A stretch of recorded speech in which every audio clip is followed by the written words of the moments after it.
Hey guys, how you doing? He's come amongst us. Yeah, can we get some volume? Like in the air roll. Toby and Like in the Tim, how air you roll. You've doing? been in Istanbul. Hold on. What are you doing? I don't know. Get the volume up. Volume Okay, here we go. all the way. He's full volume now. Okay. He's sniffing his wines. No, it's very exclusive. What's wrong, Toby? How are we? We're well. We lost the I'm good, wives. mate. It's just us. We're very happy. I haven't Pleased lost to my see you. wife. She's somewhere around. Working hard, trying to stay honest, usual story. Yeah, how's that going for you? Not that well. Oh, no one's buying that roll.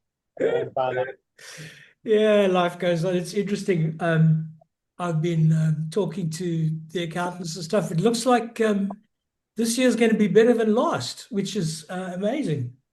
That is great to hear. Yeah. I just thought with the Middle East and just general global malaise. Trump, tariffs, Yeah, there's just so much. kids not drinking.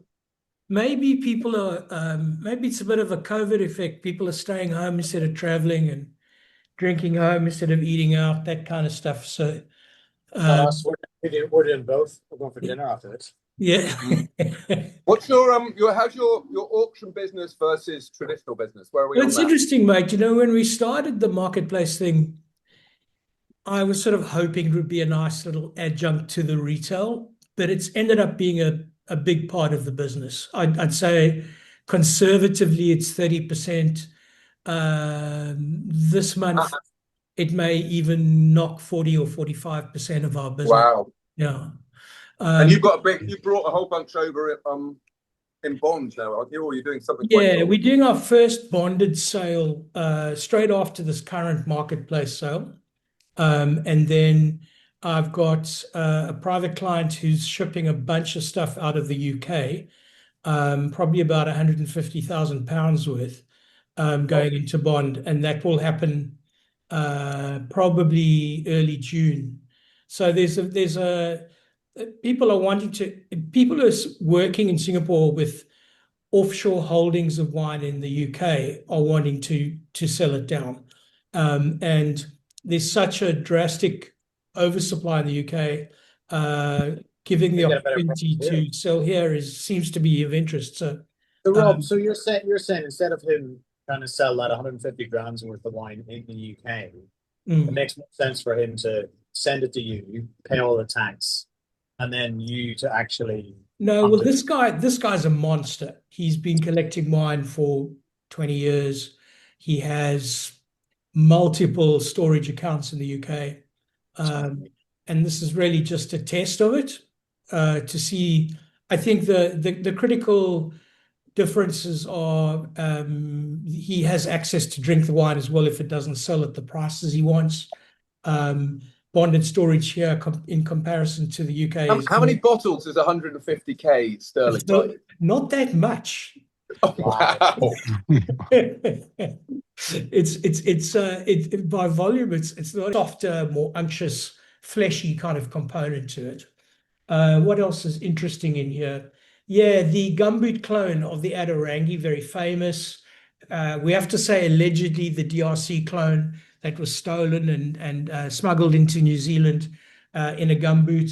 But if you break down what that gumboot clone may comprise of, it's probably 115, 777, and 667. You'll see that 777 features in every single one of these wines tonight, except the low stock because you don't know what goes into the Marilla. But I suspect 777 is in all of them. The interesting thing to note about the Rockburn clone is that they highlight 115 and 6. Uh, my free meeting will end in 10 minutes. Guys, I'm gonna upgrade Zoom immediately. I'm not even sure how I can do that online now. Let me just do it. I knew I was playing with fire by not doing it before it started. Anyway, let's see how far we can get. We might have some strife here. Uh, Zoom, just bear with me. Let me see if I can't sort this out right now.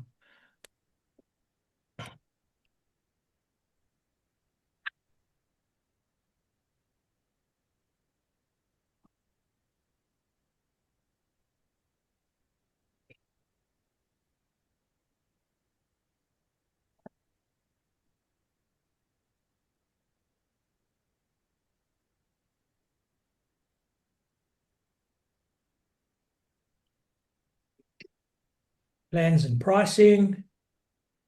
God, this has caught me out. GoPro, yeah, fine.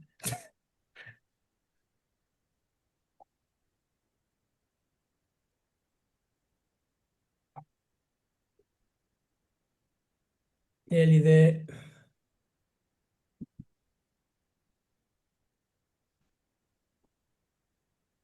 Go, go, go.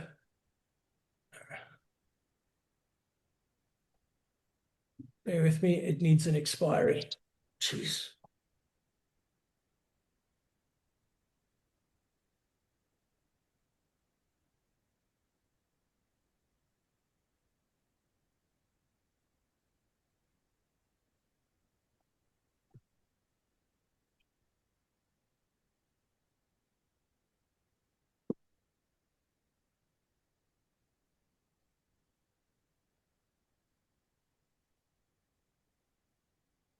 Nearly there.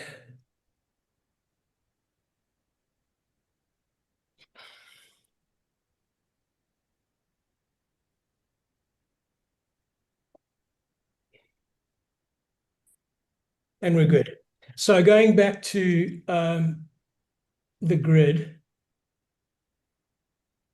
So we'll see that the 777 is definitely the dominant clone in terms of how it runs across the entire list of wines that we're seeing tonight. The other thing to note is the density. There's a couple here that have made a big deal about the high density plantings. So Tout is one of those from by Farr with 6,000 to 13,000. 13,000 vines per hectare. The other thing of note is altitude. So my initial assumption when it came to the Chilean Pinot was that it would be high altitude. It's not. That was quite an interesting thing to note. So much for bias about wine sourcing.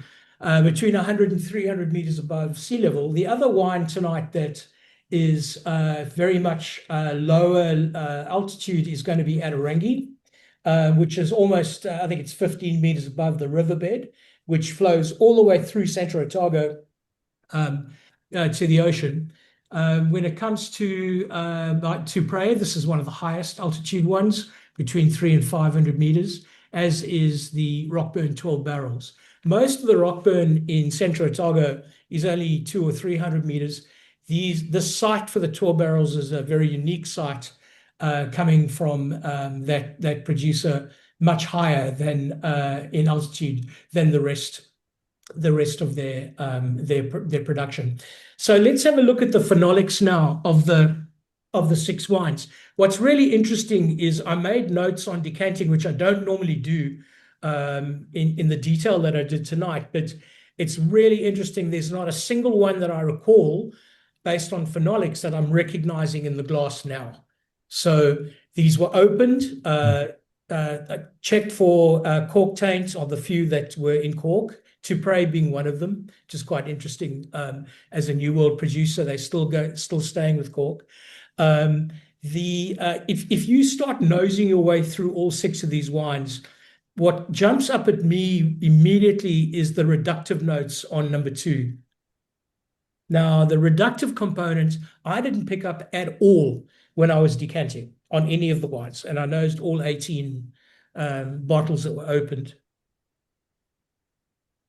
The thing that always jumps at me with is Rangi. It has this feminine red currant top notes, and it had that on opening. I haven't found it yet in the 6 wines tonight. I really love what's going on in the nose with number 1, and it's not. I can't pin it on any of the labels.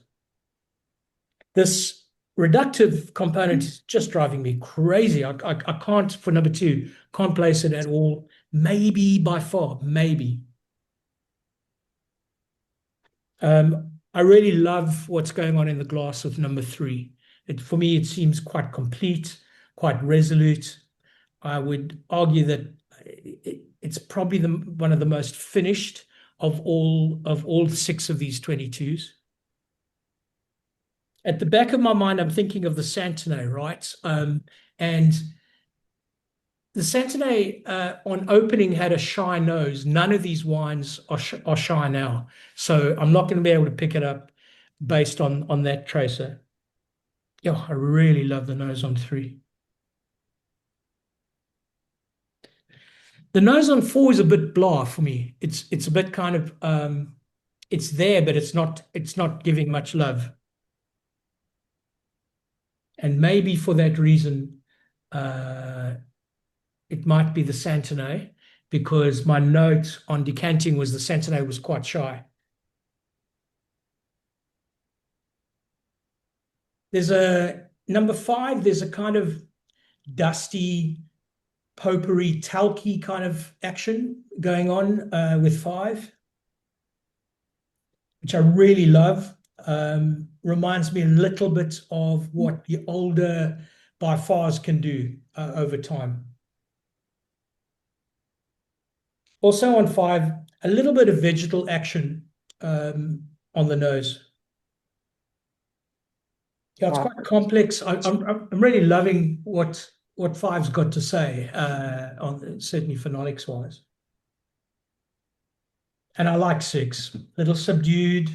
Maybe there's a bit of a feminine, sort of lean, a more feminine kind of style contained within 6.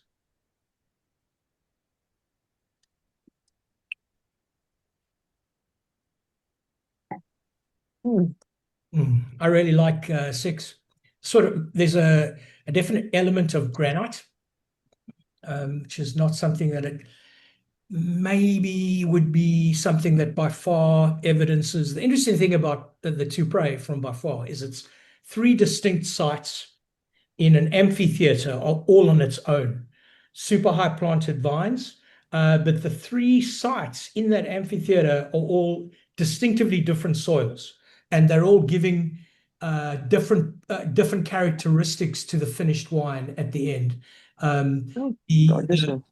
Site number 1, and by far the largest site of the 3 with Tout is limestone. Site number 2 is quartz and limestone, and ironstone, sorry. And site number 3 is ironstone and grey loam. So 3 different styles.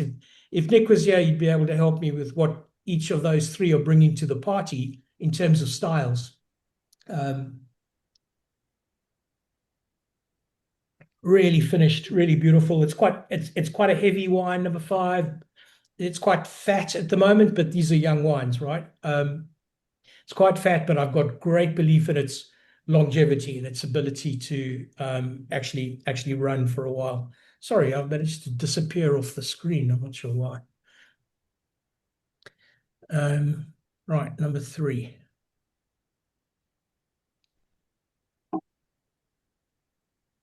Now, 3 on the nose was my favorite. That's definitely not a Santenay that I know. If it is Santenay, no.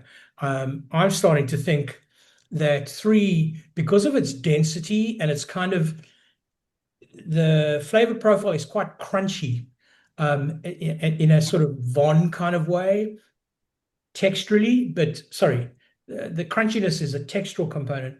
The fruit is big and unctuous and glossy.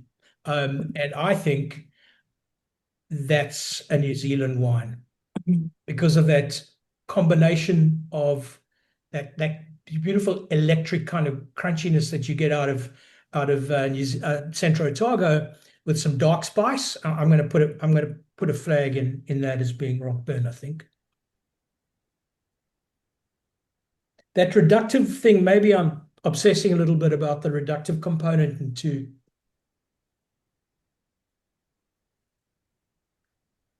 Well-made wine. A little bit up front for me to be totally impressive and thrilling, which makes me wonder if it's not the Santenay, because Santenay, by definition, if you compare them with New World Pinots, is going to be more shy, more retiring. The fruit's going to be a little bit withdrawn still at this early stage, in my experience. I see a lot of very knowledgeable Burgundy drinkers in the room tonight, and I'm hoping that they'll shoot me down if for saying anything wrong about the Santanay. Now, this number one is a mystery to me because I like it, but I don't recognize. Excellent. What's that, Joy? Disappeared. Yeah, I really like one, but I have no idea. I've had whatever it is, I haven't drunk it before. Let me see what else I haven't drunk. Drunk that. Haven't drunk 12 barrels, and I haven't drunk the Pizarras before. Maybe it's one of those two. No, I think number 3 is Rockburn. Number 1, I think, is Pizarras. Any thoughts on preferred wines?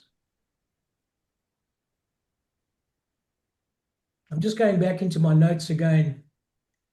Rockburn, impressive urgent nose. Yeah. My notes on Santenay, on the Heritiers, the Maladiere, was classic Santenay, quite shy. That thing to see where the low stoft is,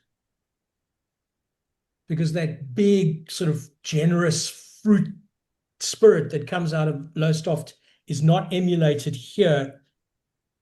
When you're looking at it, when I'm comparing it to the others, normally it sticks out like crazy. Notes on the low stoft is it won with 98 points from James Halliday. It won the Jimmy Watson Award in Australia 2 years ago. Very little of it left now, but the Jimmy Watson Award for Australian lovers of Australian wine will know well how prestigious that award is in terms of there's only one wine a year that gets given that award, and it normally sells out immediately.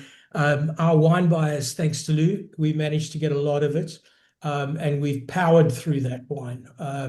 Mainly thanks to Burnt Ends. It's gone crazy on the Burnt Ends list over the last 18 months or so. At the end of tonight, I'll show you guys the balance of wines available of everything you're tasting tonight. Everything's about 12 or 18 bottles at the most, and the low stoft is one of those. We're down to very little. Okay, back to 6.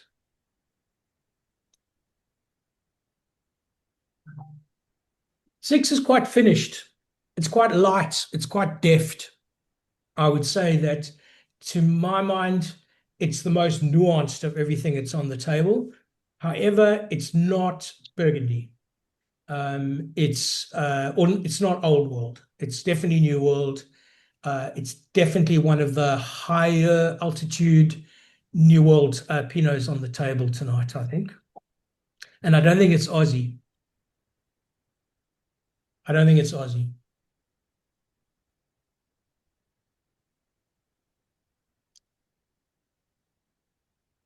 Can't get over the that talc component in 5, just like really, really clearly there and there to stay. I feel like that's a part of the flavor matrix that's going to continue for the next 5 or 8 years easily. The beautiful fine detailed tannins, amazingly detailed and tiny tannin. Sorry, Derek. In theory, by far should have been the best, should have the best nose. Yes. Low stoft should be the biggest Pinot of the lineup. Biggest in terms of phenolics, it was when I opened it this morning. And it should also, yes, it should also have a, not aggressive, but a very generous kind of spirit about it. Well, ought to be light, ought to be the lightest in the lineup, the Santanay, with a possible exception of Rangi, because my experience of Rangi is that when it comes in the first few years of its life, and we're looking at one of the finest examples of Rangi in the last 20 years tonight, by virtue of ratings alone. The wine, when it's in its mid stage of maturation, it seems to gather character. It seems to become more full and more gravitas, I think is the word I'm trying to find, in the Rangi. But in the earlier years, such as the one we're tasting tonight, it'll be lighter. So I think that the Santanay and the Rangi ought to be the two that manifest that as the most closely.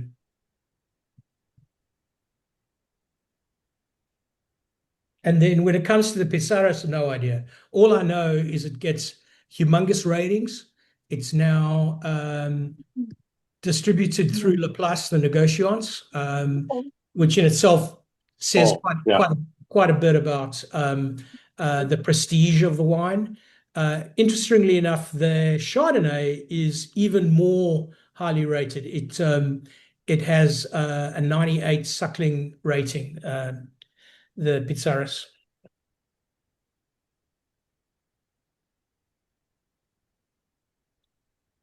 All right, I'm going to say 2 and 6 are the lightest in the lineup for whatever they sense to make. Anybody with any ideas? Do you agree with that or different of opinion? Come on, Toby and Tim, tell me what you think. Hold on. We've done it. No, I've muted it. Have you worked? Oh, okay. No, we've never used Zoom before. Yeah, I can tell. Hope it never happened to us. Let's right through it. We don't remember it. That might be something to do with what you've sold us during that period. The whole world's on Teams now, I know. But I'm too old school. I can't go back. I can't change now. Whenever I do a corporate tasting or I've got meetings online, everybody's using Microsoft. No, and the two don't mix. That they're absolutely immiscible. I agree. If someone who uses one, they don't use the other. So you said 2 and 5, yeah. Tim has something to. I'm going to say 2 and 6 are the lightest by structure. So if we got quite confused. We didn't know it was blind, so we've just been working down the list, and we worked it out after about. Oh no, that'll really mess you up because I know it did. It did, but we're back. We're back. We're good. We had a glass-breaking disaster with a child. Yeah, we sorted that. We're okay. Okay, good. You do know that it was headlined as a blind online tasting. Anyway, it doesn't matter. Yeah, it doesn't. Clearly, I'm not getting the message across.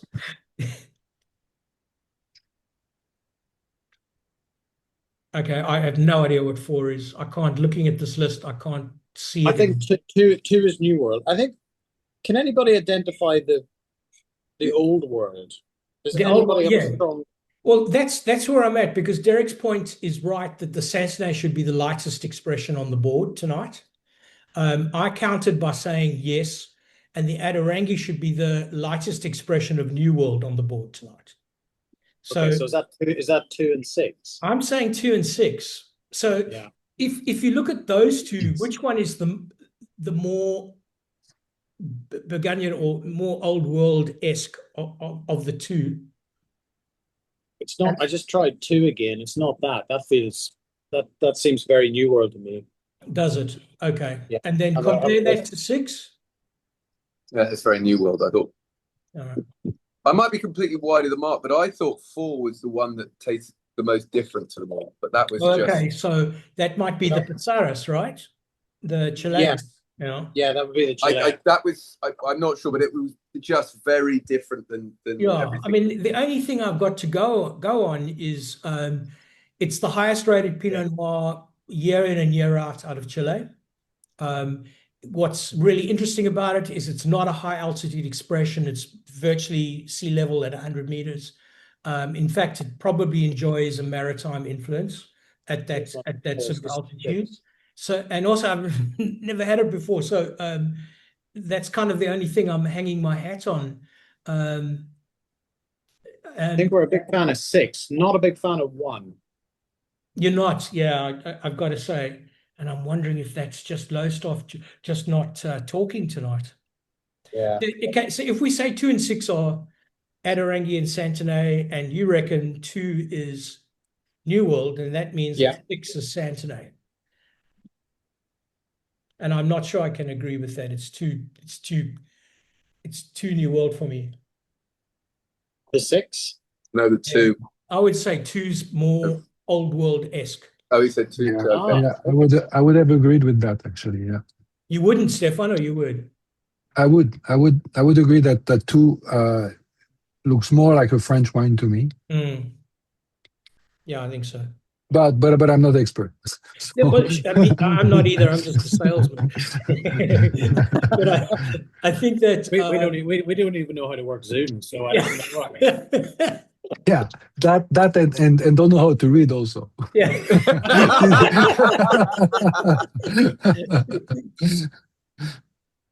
So Derek's note is, in theory, New World Pinot should be sweeter, but with global warming in such young vintages, it might be hard to tell which. That's a really good point, Derek. Is that a warmer vintage in Burgundy?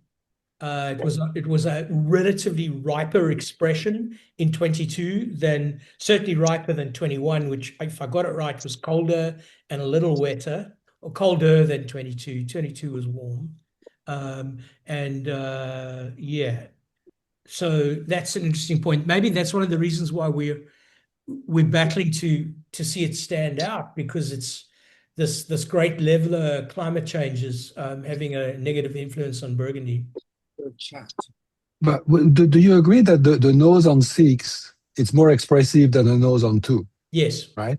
definitely. So it would of mean that. that So I mean, it would mean that really global warming changed the Burgundy so much that it makes it look like, to me at least, as more of a new world-esque wine that it's supposed to be. That's a very valid point. Yep. Try three. Try three again. Let's go back. Right, we're going back, Rob. We're going back to 3. Oh yeah. Back to 3. Okay, back to 3. Hola. Back to 3. Sorry, did we? Is there a chat on the I've got a real thing for 3. I really love it. Yeah. Okay. And it's if we I think we're probably safe in assuming that the Santanay is somewhere in 2 and 6. Maybe 1 is the wild card. Maybe 1 is the Chilean, only by virtue of the fact that I can't recognize it at all. That the flavor profile and the palate construct is, I don't want to say foreign, but completely not in my ballpark of things that I remember. So you think the 3 is by far? No, I think 3 Centro-Otago. I think it's Rockburn.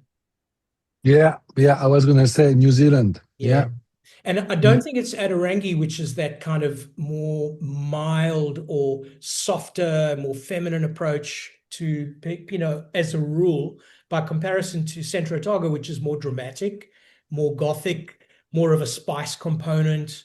And the fact that this wine has that crunchy component makes me think that it's high altitude, colder climates, high altitude. And then looking at the analysis, Rockburn is probably the highest altitude. Rockburn and Tout are the highest altitude wines that we're looking at tonight.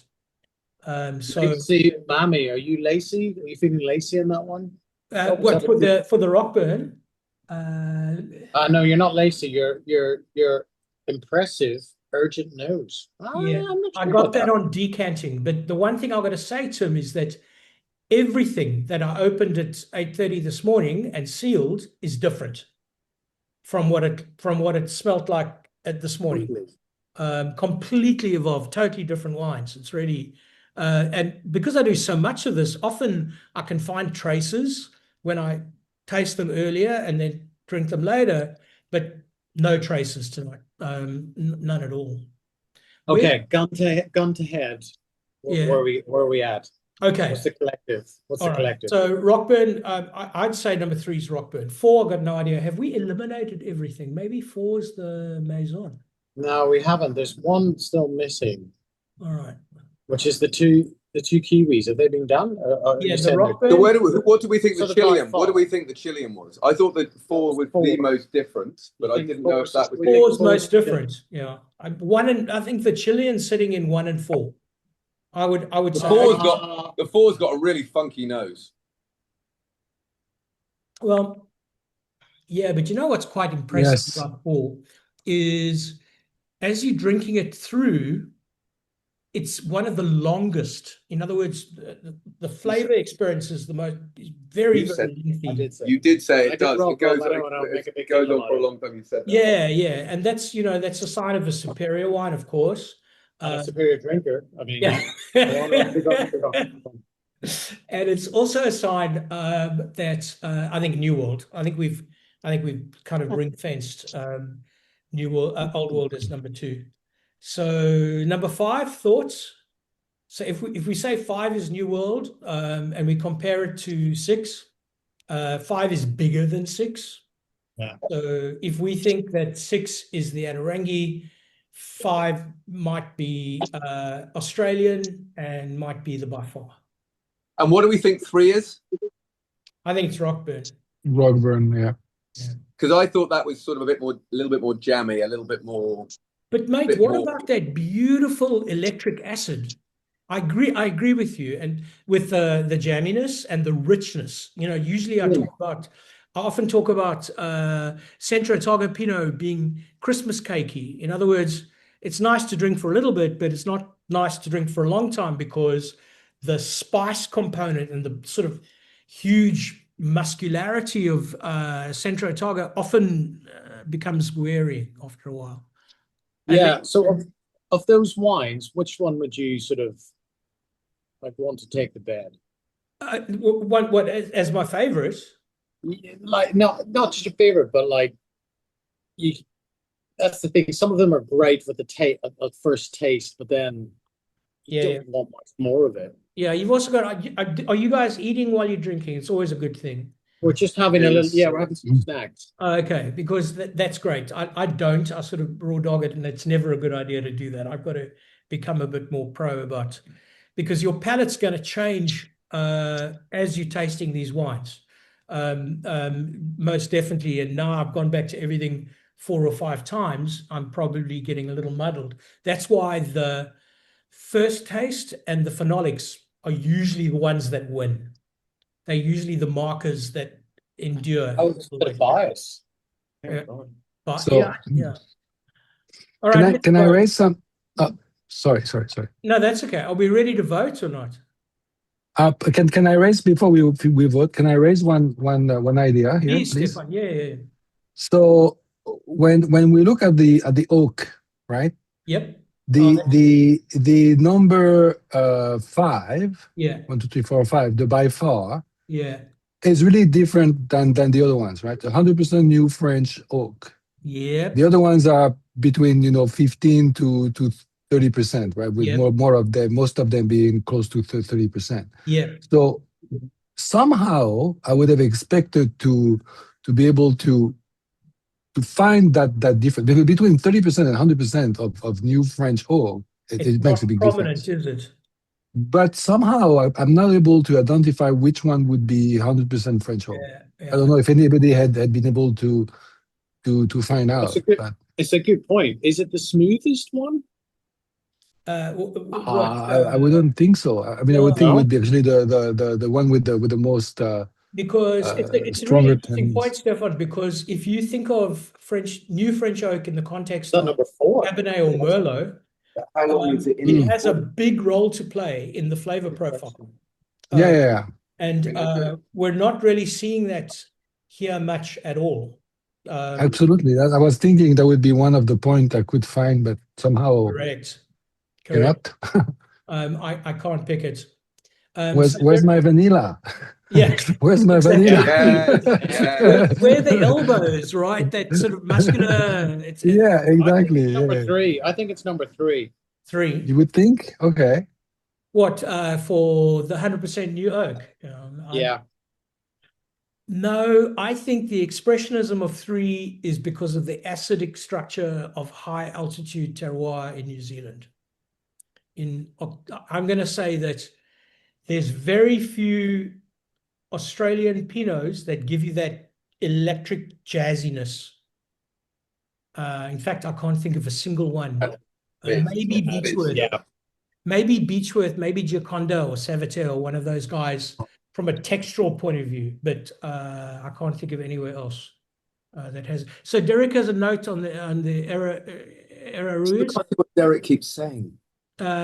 Youngest vines 13 to 17. Oh, that's an interesting point. They're definitely the youngest. The Chilean is definitely the youngest vines in the lineup tonight.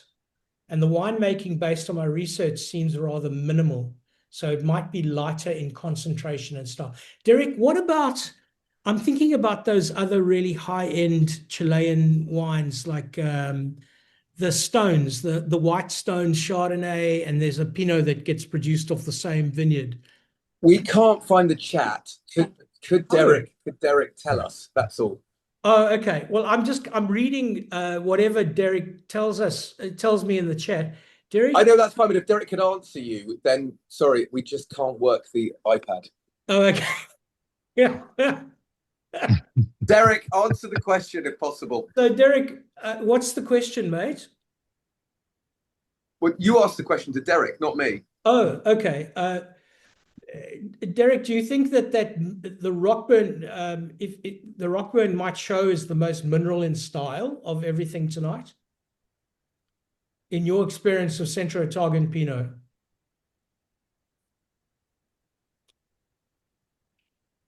He's not responding yet. I wonder why you guys can't all see. Yeah, it's chat for everyone. Sorry about the text tonight. No, that's me, not you. We can't just turn it on, that's all. You know, I've had to renew my subscription to Zoom live and online. Don't worry. No, but that works fine. Don't worry. Yeah, at least you know my American Express credit's good. Here we go. Okay, so Derek's best guesses. Oh no, no, this is Grace. Grace best guesses, right? Oh, where's Grace? I can't see those. Oh, Grace, you come from nowhere. We love that. Oh, we found it. We found it. It's okay. Ready for everyone to disagree. Grace, Ready for everyone to say. let me read what you said. Yeah, you're right. Oh, All right. Well, yes, Derek, that's a fair point. The minerality would often come from Tasmanian Pinot before it comes from when it comes from New Zealand Pinot in general. But I'm thinking of things like Felton Road, the block six, is it block 6 or block 5? I can't remember. But there's definitely, if you look at vineyards that are centered around that Bannockburn Road in Bannockburn, there's definite minerality coming from there. I'm thinking of things like of course, Felton Road, but there's several others that sit along that line of soil that are really phenomenal. The Doctor's Flat. What's the one that's owned by the South Africans above Felton Road? Devil Staircase. Can't remember. Felton Road. Absolutely agree, Derek. You're all over it. Mother's Milk. Grace, you've brought some contention to the group. So I see. Are you asking about Toby and Tim? Yeah, definitely. What? Steady on, Grace. Come on, we love you. Okay, you've given us one. Do we agree with this order? What do we reckon? Yeah, what do we think? Okay, well, why don't we pause on the order and vote first for the wine of the night? Oh, Darcy. Oh, yes, Kevin. It's Kevin. I didn't want to Darcy. say that, Grace. I thought it might have been stolen. I'm not sure, but I'm pleased that you dived in there. Grace, you're 100% right. What's the name of his winery? I can't remember for the life. Chris, all South Africans. It all makes sense now that we've got the chat. It's got an amazing view. If you ever have lunch at this winery, it's smoking good. It's location-wise, it's higher than Felton Road. Coming off Bannockburn, it'll come to me as soon as it's like a lunar landscape, isn't it? Yeah, it's amazing. But anyway, right, votes for number 1. Put it in the chat and I'll keep a record. It's like countdown. Yeah. All right. I thought it was. We didn't like the. We didn't love it. You didn't like it. Right. Okay. No, I think it's Mount Difficulty, Grace. That's it. I'm sure of it. Yeah. Mount Difficulty. Yeah. And then one for the masses. That's a stunning one. And if you look at their older gear, it definitely shows that mineral component that's quite aligned to the Felton experience as well. Their vineyards are very, very close. Okay. And that's South African owned. Yeah, I think there's been a change of ownership in the last couple of years, but Yeah, yes, that's why they're bringing in South African grapes, blending them, doing their yeah, thing. so dodgy, mate. You never know with them. Okay, Dodgy suckers. so no votes for one. Votes for number two. This Anybody? is our favourite. This is easier, isn't it? Number 2. The number two, do you mean compared to the That's list or the that one we that we said prefer? may or may not be Burgundy. Yeah, I think the number 2 is the Santenay, personally. The Santanay. Okay. Yeah. So we got Yeah, one. We got one vote for Stefan. Hasn't voted for his I haven't favorite, got number 2. You have number 2? Yeah. You haven't had number 2. I'll find number 2. but Cece's voted for two as We her haven't got favorite. number 2. Why we can't? We're out. Oh, there's number 2. We've got number 2. Should have this one. So votes for number 3. Oh, Stefan's voting for 2 as well. Votes for Yeah, 2 number 3. Santenay. Joyce is Number voting. 3, number 3 is 3, yes. Grace is voting for 3, for 2. Stefan's voting for 3. Okay, that's Hao Sheng is voting for 6. Number 5. Okay. I think Votes for number 4. That one's just mystified me. I don't know what the hell that wine is. I've got no idea.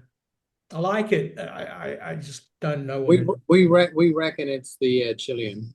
the Chilean. Okay. but then we were following the list, but it still does take. I know. Number 4, I'm kind of, should I say number 2, number 2, number 3, number 3, number 4, number 4? Oh. Votes for number 5. No clue. We never even talked about it. Got no response, even though No it was response. a really nicely integrated. That's the 100% French hawk is the most difficult to identify, I think, Yeah. because it goes against everything that we believe it should be. So Stefan, and maybe we ask Derek as well for input. Abstain from voting and avoid seeing the reveal. Tasting blind later. Okay, Derek. One more question. In your opinion, which of these labels that you've looked, and Joyce might know as well, your opinion tonight.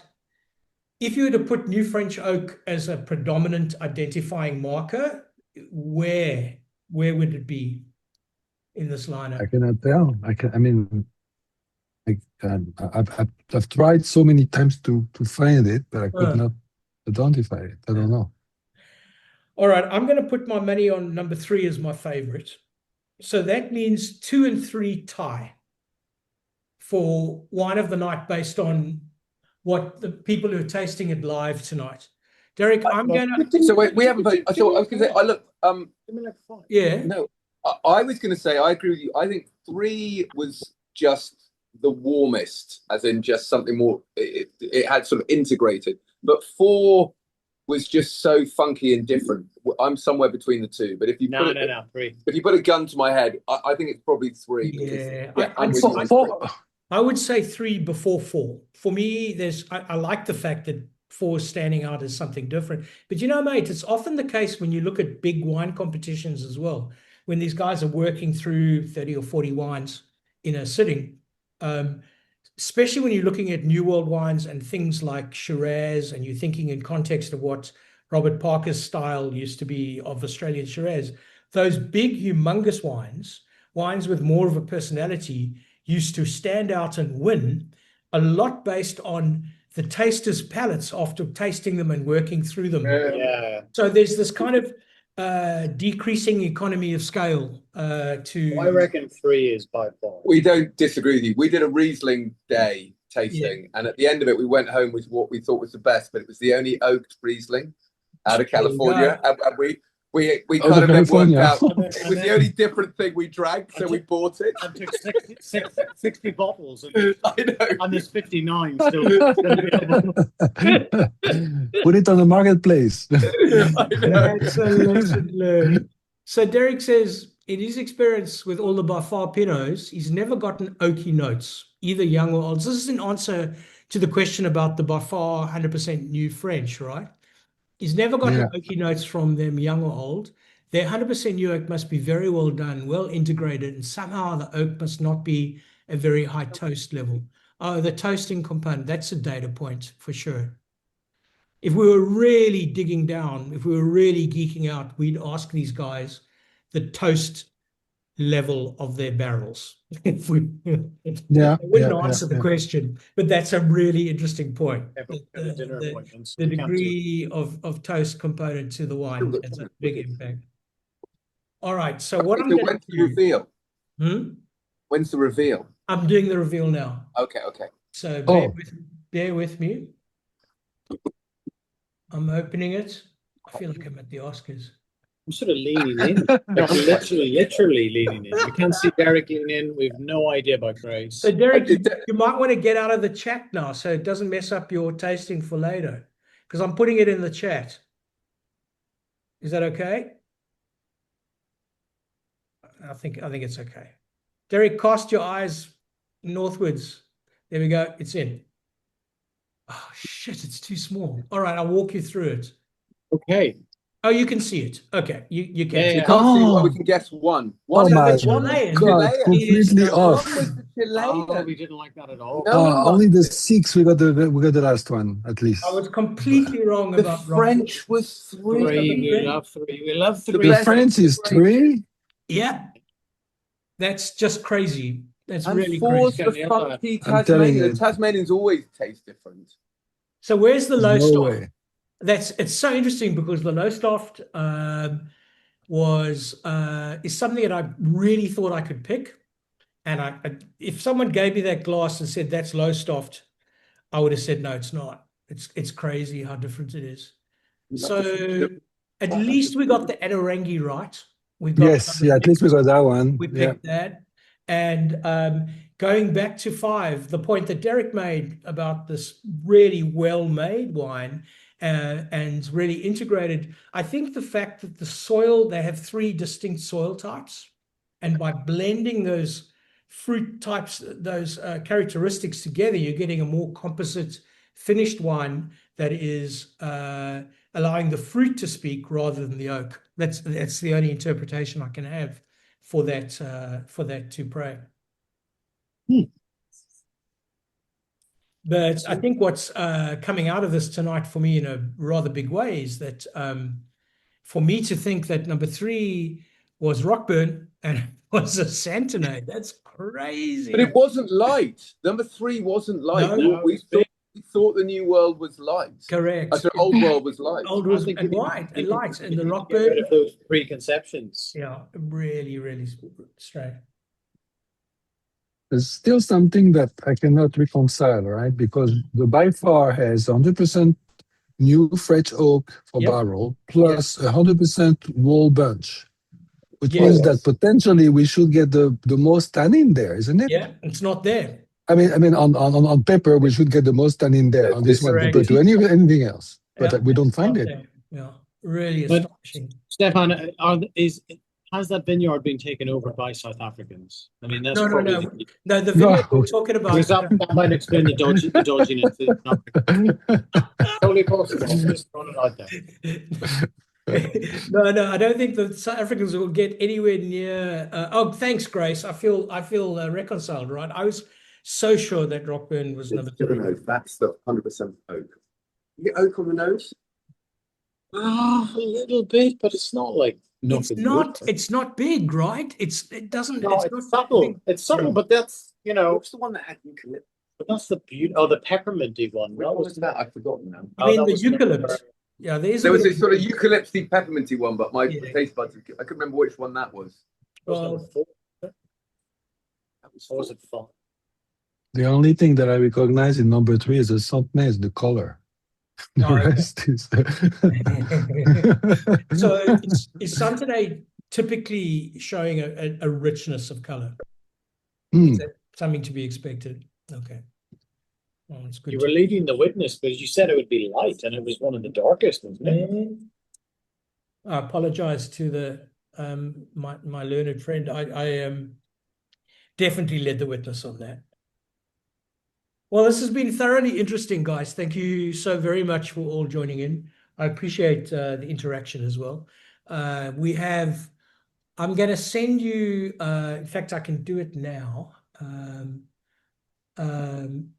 access to the stock that we have left of these wines. There's not a lot. I sound like a Burgundian when I say that there's You've not got a a bit lot of to salt, sell. that's exciting. And I've got a bit of And if you email me tonight, out of three. don't put it through online because then I can't give you the discount. But if you email me tonight, I can give you 10% off these until midnight. So let's get the link for you.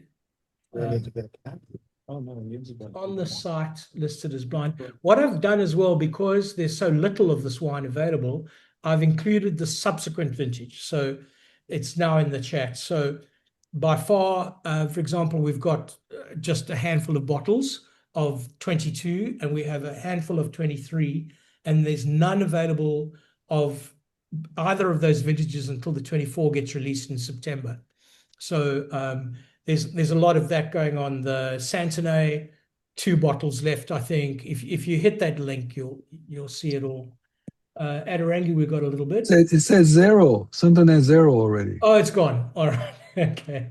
So I'm sorry about that. Very, very little.